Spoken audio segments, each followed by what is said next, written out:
Curlew stood silent and unseen in the long damp grass, and he looked down on the road below him that wound its way through Béal na Bláth. And he heard the young men shouting and cursing, running backwards and forwards, dodging and weaving, and ducking the bullets that rained down on them from the hillside opposite. Just as quickly as it started, the firing stopped, and a terrible silence hung over the valley. A lone figure lay on the roadside in the drizzling August rain, dressed in green greatcoat, leggings, and brown hobnail boots that would never again set the sparks flying from the kitchen flagstones as he danced his way through a half set. A hurried, whispered act of contrition, and the firing breaks out again. The curlew takes to flight, and as he flies out over the empty, sad fields of West Cork, with his lonesome call, he must tell the world that the big fellow has fallen and that Micheal is gone. It was August 22nd at about 7:30 in the evening when the convoy, consisting of a motorcycle outrider, 2 cars, a Crossley tender and an armoured car, were halted by a barricade on this road. The place, a well-chosen ambush site, is named Béal na Bláth, the mouth of the flowers. It is on the road between Macroom and Bandon.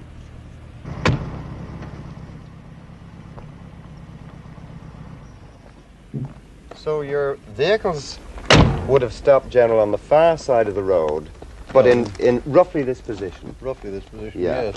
So yourself and Collins got out of your own car and took shelter on this side of the road. Well, he and I got out, and some people got off the Crossley tender, and we lined up on a ditch, which is not here any longer because they've cleared this space. Yes.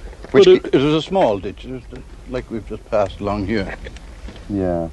And this gave you a certain amount of shelter from the riflemen? Yes, it gave you cover from the angle from which the firing was coming, which was up there. Which is about, what, 100, 200, less than 200 Around yards 200 away. yards, I guess, yeah. Would you have any idea how many men were firing on you at this stage? Well, it was desultory fire, and from the volume that was there, I would say that there were only about a half a dozen at the most, firing rifles. Did you feel at the beginning of the action that you were in a perilous situation? Oh, yes. It was chosen ambush position is always perilous. And this was obviously a very bad position. There was no area for retreat. The only one thing that we could have done was drive on, which I said to the Commander-in-Chief. I said, drive like hell. But he elected to stop here and fight them, you see. So we did. The first part of the convoy had gone around that little bend there. There was a motorcyclist on in advance, a scout, and he was followed by the Crossley tender. Right. And then we came in our touring car, and behind us came the Rolls-Royce car. Right. So that there would have been men virtually all along this bank. Down, well, we were stretched out, you know. We weren't right piled on top of one another. Some would have been down there, and you and Collins, yes, and some others were would have down been... further. You see, it's a continuous bend. Where the spot where we were was one continuous bend of bank. Yes. And the various other members sheltered down there, and they were firing obliquely across, you see. So there was a certain amount of fire coming on them. There was fire coming down on your little party here too. And you could see the men occasionally behind those bushes up there. Well, we saw action and saw indications of rifle fire. Yeah. How long did it go on altogether, the action before Not very long. I would say 15 to 20 minutes maximum. Because there was a certain amount of movement with my people down here, because the motorcyclists came back and said that the obstruction had been cleared, so that it was then possible for us to have driven on. But at the time I felt that there was a little fire coming from up there. You see that hill up there? Yes. Which would have made things very... Nobody seemed to have agreed with me, but I felt at the time there was. Yeah. So that you were getting fire from your front, this was your main fire, position, and possibly fire from that little place over there. Yes. Well, very little from there, but certainly, definitely all from here. Yeah. So Collins got up at some stage and walked along, did he? Yes. After about 10 minutes of our engagement here, he got up, he saw movement, and he moved to the back of the armoured car, used it as protection to have a better sight of what was happening on the hill above. And then he moved from there up around the bend, out of my vision. But he was firing from up there, and I was firing from here. Was there any conversation going on between all of you who were here? No. Were you shouting things like, there they are, or anything like that? No. There was nothing of that description whatever, except to get on with what we could and shoot. So Collins was out of your sight, slightly round the bend? Yes. Under cover? He was, well, under the same cover as I was, under the bank. Right. Yes, such as it was. At what stage then did you learn that he'd been hit? Well, I thought I heard a voice calling me. And I jumped up, and at that stage O'Connell had come up the road to me. And he said, "Where's the big fellow?" So I said, "He's round the corner, around the bend." And we both went up there, and he had been shot.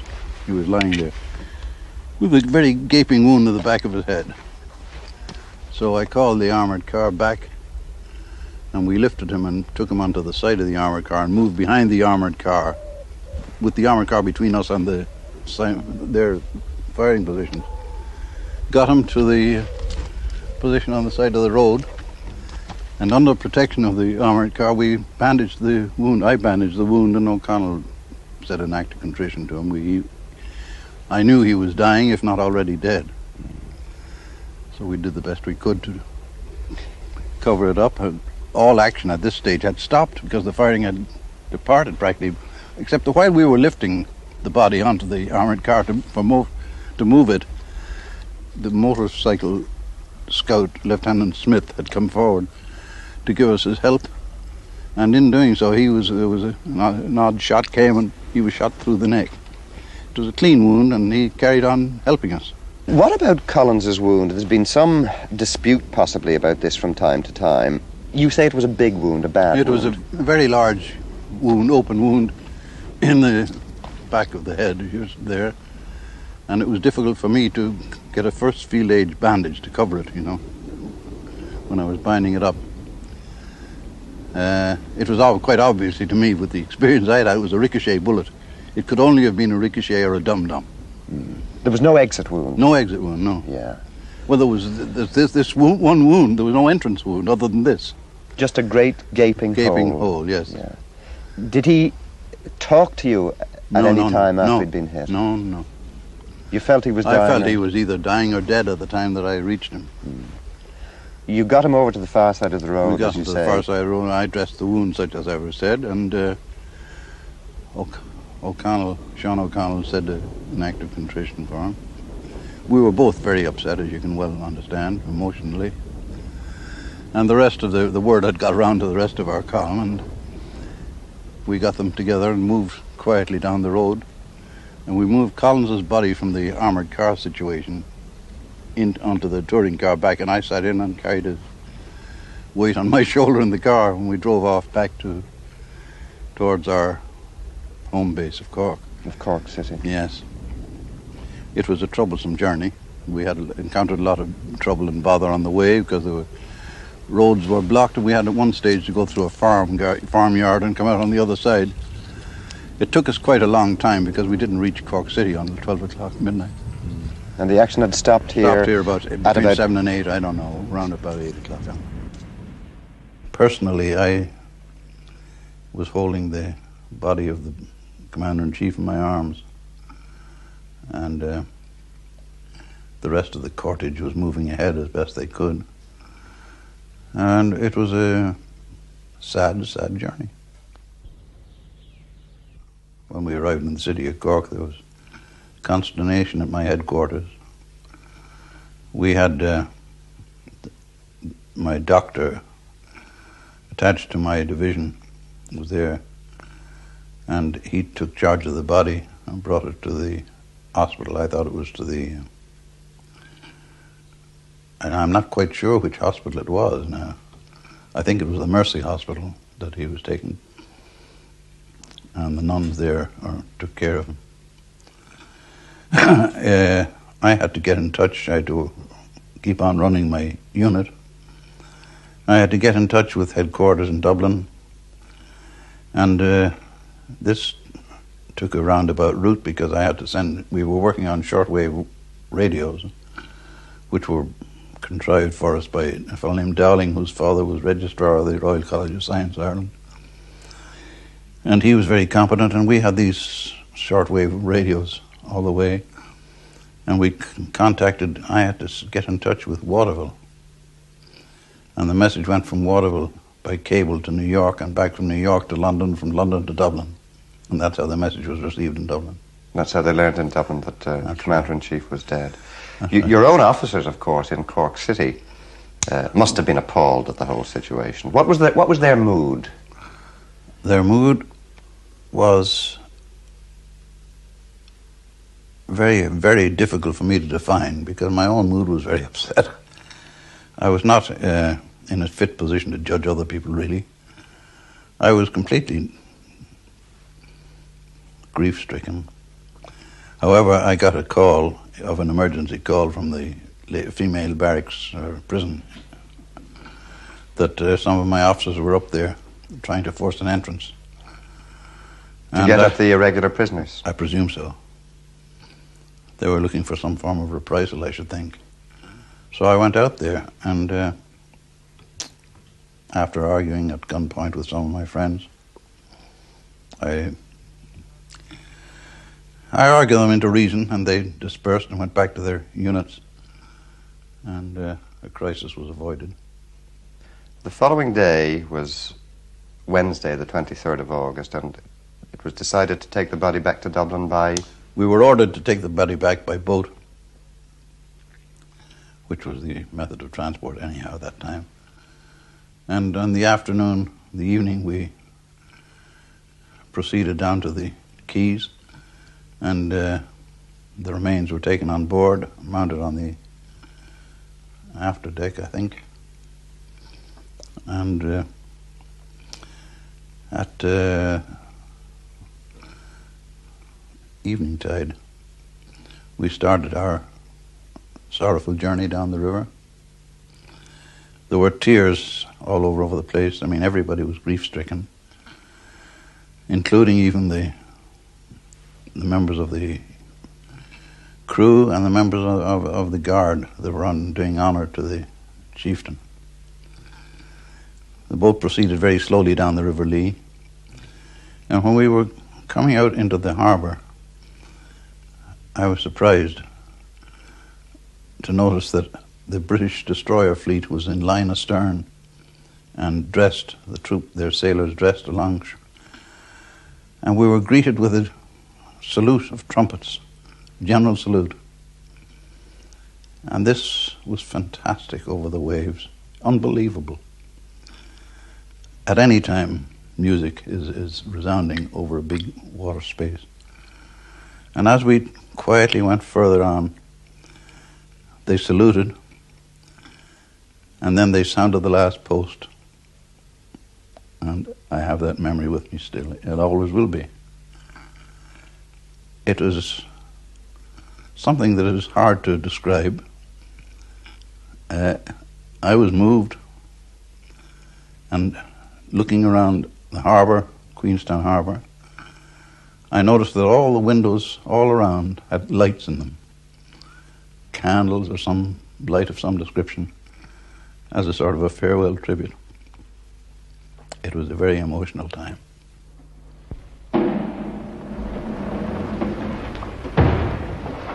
The body, after embalming by Oliver St. John Fogarty, was laid in state in Dublin City Hall. Thousands paid their last respects.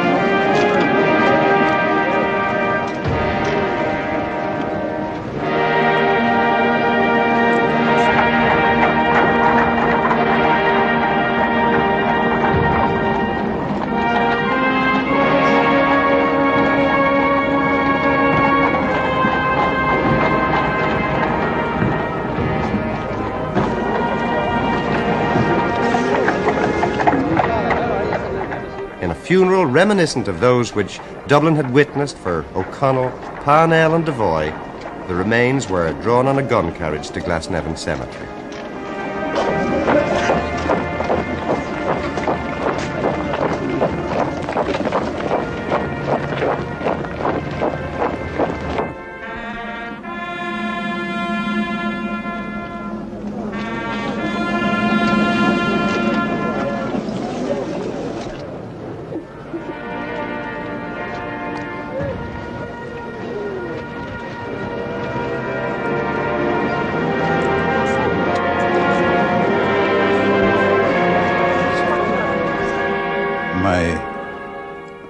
Love of Collins, I'd use no other word, hasn't altered one iota in the passage of time.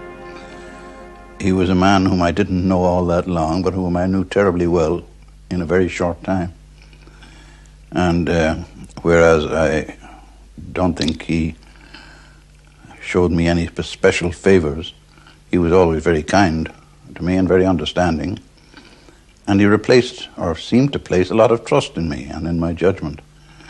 And this is a most rewarding feeling from someone whom you admire so much. A man of ability? A man of immense ability, untiring energy, and thoughtfulness for others.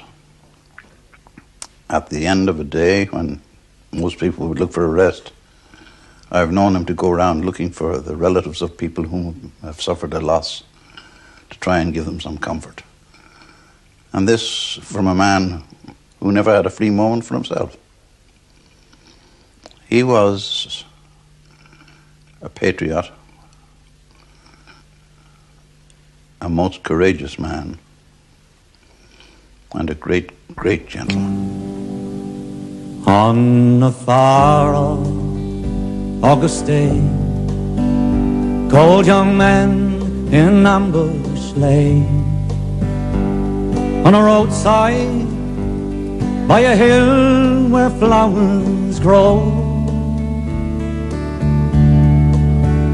So much hate for one so young, who was right and who was wrong.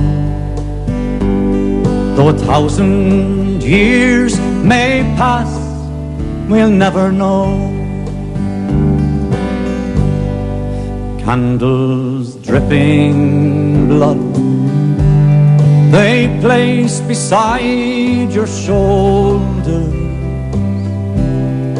rosary beads like teardrops on your fingers.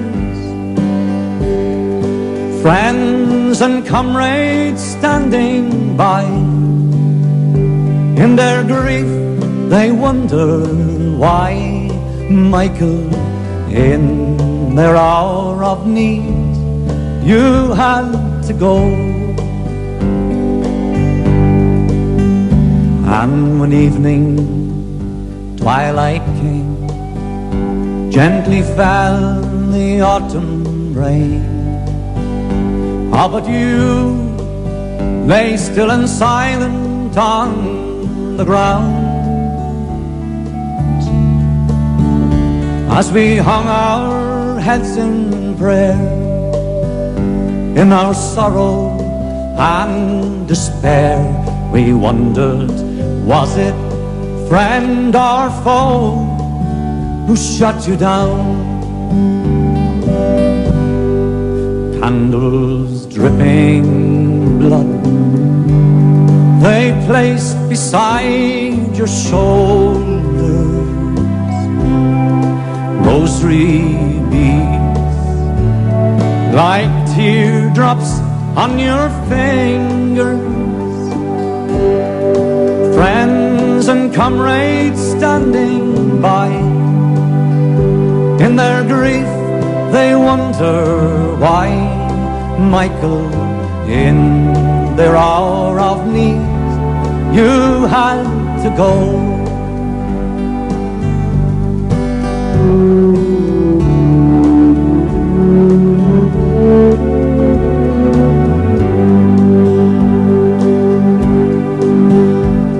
Now the flame that you held high when you called out to the sky to end this senseless killing and this shame has now passed to other hands and is carried through the land by some not fit to even speak your name. And we got orders about 10 o'clock then that night that we were to be ready early in the morning, that the General was making a tour of West Cork. So we got up, we were up about 4 o'clock in the morning and all was ready, cars and all were out, and we drove down to the Imperial Hotel, and we waited outside the Victoria Hotel for a few minutes, 10 or 15 minutes. But I remember very well that there was a clock in the hall in the Imperial Hotel, and just exactly at 10 minutes past 6, General Michael Collins and General Dalton appeared out the hall and joined us. General Collins and General Dalton got onto the Leland touring car, which was in between the Crosley and the armoured car, the Whippet Sleeve Le Mans. Tell me now, how many men were in the Crosley? Roughly between 8 and 10 men. She wouldn't hold much more. And in the Sleeve Le Mans? And on the Sleeve Le Mans, there would be 4 or 5 men. There was 2 drivers. Every car was taking 2 drivers at the particular time, in case that one would be bowled over, that the other man would be there to take his place. So that morning we proceeded on out by Coachford into Bandon, and the main road into Bandon was all blocked. It was out through Lord Bandon's domain we went, and we proceeded down to a place called Clonakilty. But before we came into Clonakilty, about a mile at this side, just where the old workhouse used to be, I think it's now a county hospital or a sort of a cottage hospital anyway. But before we got into Clonakilty, the whole road was strewn with fell trees, big heavy trees. So we got out to try and pull some of those trees one side, because Collins said there'll be a fair down here in Clonakilty tomorrow and we'll try and clear this road for some of the people who will be attending the fair. We decided that we couldn't remove all those trees in time, so we had to make a detour and go back right up through the fields and break out at Clonakilty Workhouse. We ran down then into Clonakilty town for about a mile, and he took us in there and gave us our breakfast at one of the hotels in Clonakilty. And it was the first time that I happened to be in Clonakilty. I was quite a young man that time, and it was the first time that I see all the ladies wearing long blue cloaks, the older women having hoods up on their head of the cloak, and the younger women having the hoods thrown back. So I asked a Free State Army officer down there what kind of an order of nuns were they. I thought that they were nuns, and he told me, take care that one of them wouldn't come over there and drop a bomb at your feet and you'd know what kind of a nun they were then. He says, there's all the women do all the work down here. But anyway, after breakfast we proceeded along to a place called Sam's Cross. It was only just a country public house, and from there we could see where Collins was born, and the remains of the house just over in the fields after being burned down by the Black and Tans. He took us in there and gave us a couple of pints a man, and went up in the parlour, himself and General Dalton with his cousins. The people that owned Sam's Cross were first cousins of Michael Collins. Eventually we proceeded into Skibbereen anyway, and he inspected the troops in Skibbereen. Didn't remain too long in Skibbereen. We returned from Skibbereen right into Clonakilty, and from Clonakilty on into Crookstown. But before we came into Crookstown, we had to come, of course, through Béal na Bláth. And Béal na Bláth is a very wooded kind of a place, was then. Terrible lot of shrubbery going at both sides of the road. And before we just entered into this valley, we were sitting in the Crosley Tinder right in front, and a fellow by the name of Barry said to me, who was a soldier sitting beside me, "God, Mickey must be getting windy." He says he's getting his rifle ready. He used generally have the rifle thrown down at his feet in the touring car. Well, he got it up and put it by his shoulders, got it ready. And I said to this soldier, Barry, because says no wonder he would be getting the rifle ready, because this is a treacherous looking place, not ever thinking at the meantime that we were going to be ambushed. So we came along through this valley until we came practically to the end of it. and this Lieutenant Smith, the dispatch rider, was in front of us all the time, not going far away, but he just had come down and he had just returned back again to tell us that there was an obstruction on the road.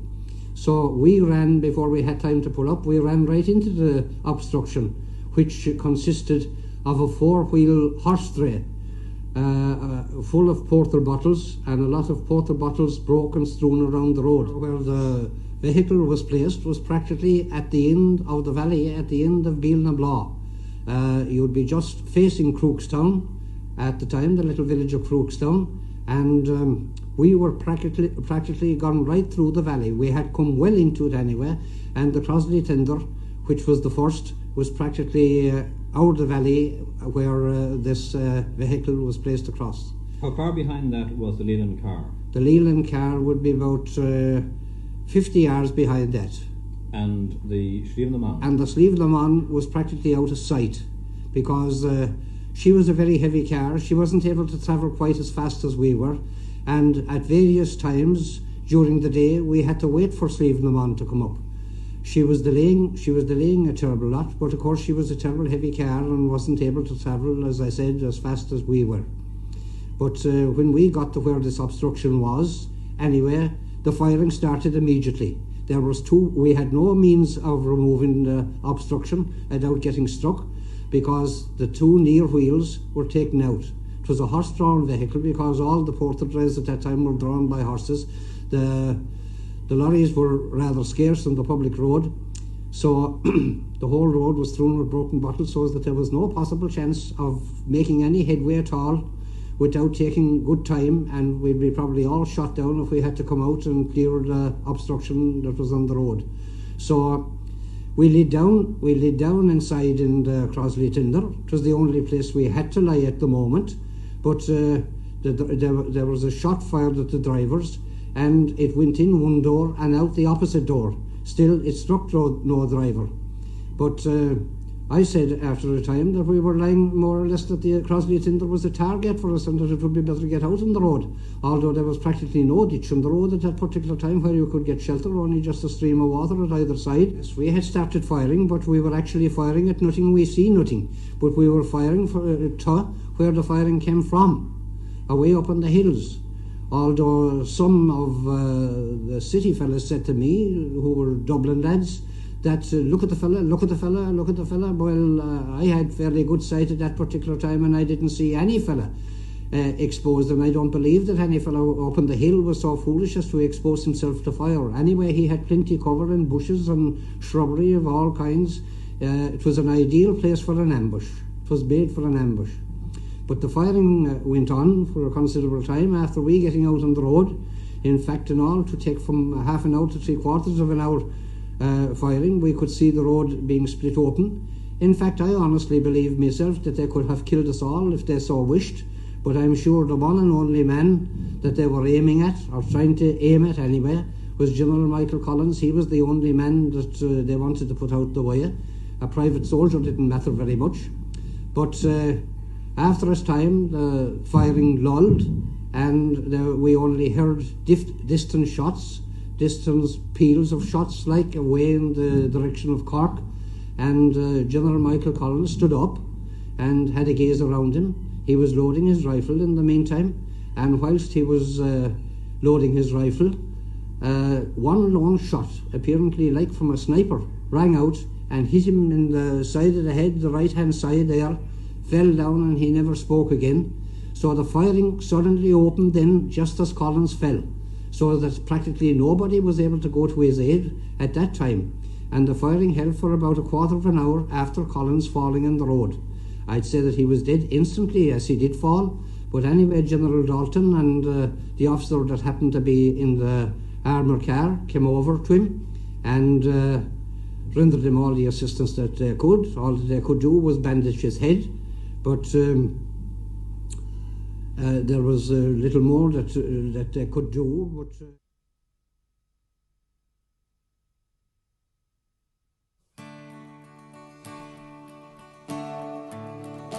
Oh, then tell me, Sean O'Farrell, tell me why you hurry so. Hush, your wokel, hush and listen, and his cheek cheeks were all aglow. I bear orders from the captain, get you ready quick and soon, for the pikes must be together by the rising of the moon. By the rising of the moon, by the rising of the moon, for the pikes must be together by the rising of the moon. Oh, then tell me, Sean O'Farrell, where the gathering is to be. In the old spot by the river, right well known to you and me. One word more for signal token, whistle up the marching tune, for your pike upon your shoulder by the rising of the moon. By the rising of the moon, by the rising of the moon, with your pike upon your shoulder by the rising of the moon. Out from many a mud wall cabin eyes were watching through the night. Many a manly chest was throbbing for the blessed warning light. Murmurs passed along the valleys like the banshee's lonely croon, and 1,000 blades were flashing at the rising of the moon. At the rising of the moon, at the rising of the moon, and 1,000 blades were flashing at the rising of the moon. There beside the singing river, that dark mass of men were seen. Far above their shining weapons hung their own beloved green. Death to every foe and traitor, forward strike the marching tune, and hurrah, my boys, for freedom! 'Tis the rising of the moon, 'tis the rising of the moon, 'tis the rising of the moon, and hurrah, my boys, for freedom! 'Tis the rising of the moon. Well, they fought for poor old Ireland, and full bitter was their fate. Oh, what glorious pride and sorrow filled the name of 98. Yet thank God it still is beating heart in manhood's burning noon. Who could follow in their footsteps at the rising of the moon? At the rising of the moon, at the rising of the moon. Who would follow in their footsteps at the rising of the moon?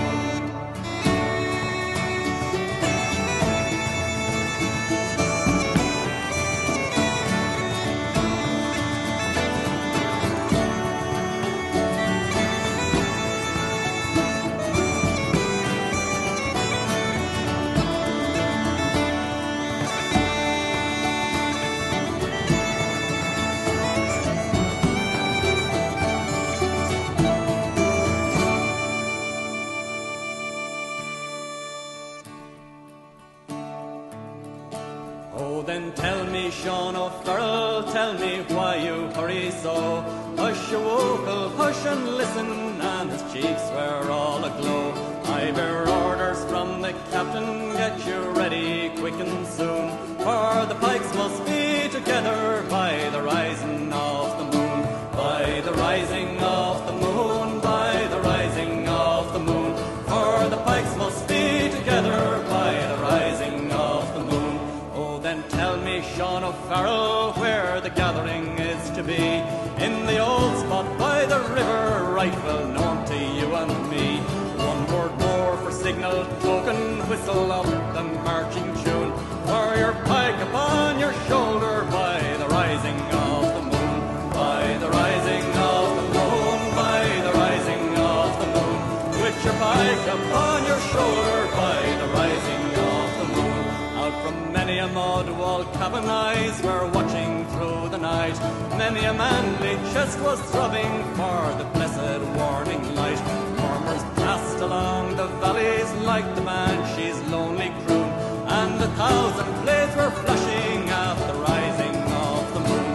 At the rising of the moon, at the rising of the moon, and 1,000 blades were flashing at the rising of the moon. There beside the singing river, that dark mass of men were seen. Far above their shining weapons hung their own beloved green. Death to every foe and traitor, forward strike the marching tune, and hurrah, my boys, for freedom! 'Tis the rising of the moon, 'tis the rising of the moon, 'tis the rising of the moon, and hurrah, my boys, for freedom! 'Tis the rising of the moon.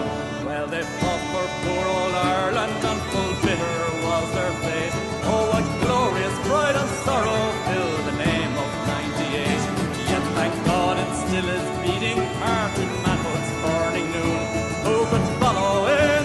footsteps at the rising of the moon, at the rising of the moon, at the rising of the moon. Who would follow in their footsteps at the rising of the moon?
man whispered in my ear 'twas the saddest thing he knew, when Ireland's proudest son was shot at the age of 32.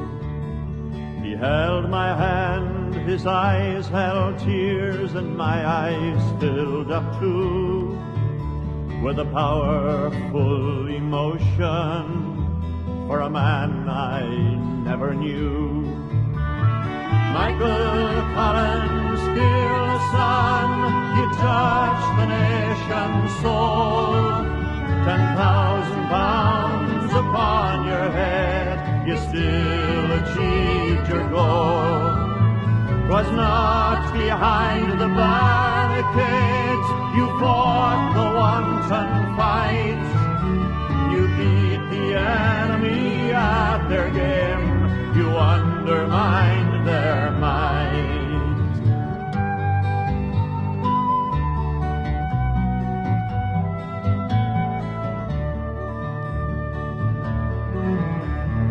In a crowded banquet hall, the old man, meek and mild, a simple man from off the land with the blue eyes of a child, brought a memory that an Irish gun shot down the rebel sun, and Ireland lost her laughing boy before his work was done. Michael Collins, fearless son, you touched the nation's soul. 10,000 pounds upon your head, you still achieved your goal. You knew the orange and the green would keep us yet apart, but the dream of Ireland 1 and 3 was the dream that filled your heart.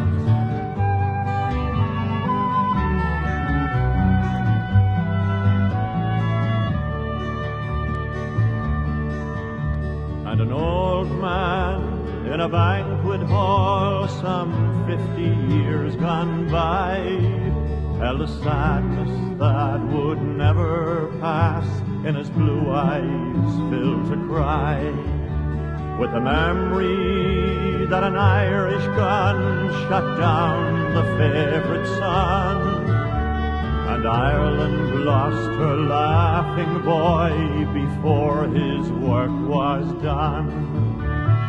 Michael Collins, fearless son, you touched the nation's soul.